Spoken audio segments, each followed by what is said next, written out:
Balloon চলে এলো কেন ভাই? পার্টি সমাজতন্ত্রকে ধারণ করে, জাকের পার্টি গণতন্ত্রকে ধারণ করে, জাকের পার্টি হিন্দু মুসলিম বৌদ্ধ খ্রিস্টান সকল ধর্মের মানুষকে ধারণ করে। কাজেই Zaker party chairman Mostafa Mir doctor Mujahidi যে বাংলাদেশের কথা বলেছেন, যে বহু সম্প্রদায়ের অভূতপূর্ব সাম্প্রদায়িক সম্প্রীতির একটি কল্যাণ রাষ্ট্র বাংলাদেশ হবে, আমরা সেই লক্ষ্যে কাজ করে যাচ্ছি। জাকের পার্টি কখনই আওয়ামী লীগ নেতৃত্বাধীন 14 দলীয় জোটে ছিল না। জাকের পার্টি কখনোই বিএনপি নেতৃত্বাধীন 20 দলীয় জোট বা 36 দলীয় জোটে ছিল না। অহিংসা আদর্শ নিয়ে জাতীয় রাজনীতিতে গুণগত পরিবর্তন, জাতীয় রাজনীতিতে সংস্কারের লক্ষ্যে 35 বছর যাবৎ অব্যাহতভাবে কাজ করে যাচ্ছে।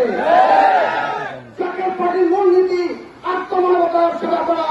জাকের পার্টির মূলনীতি প্রতিটি জাতীয় দুর্যোগ, প্রতিটি জাতীয় রাজনৈতিক সংকটে জনগণের পাশে স্বচ্ছতা, জবাবদিহিতা, দেশপ্রেম নিয়ে দাঁড়িয়ে তাদেরকে সেই সংকট থেকে উদ্ধার করা।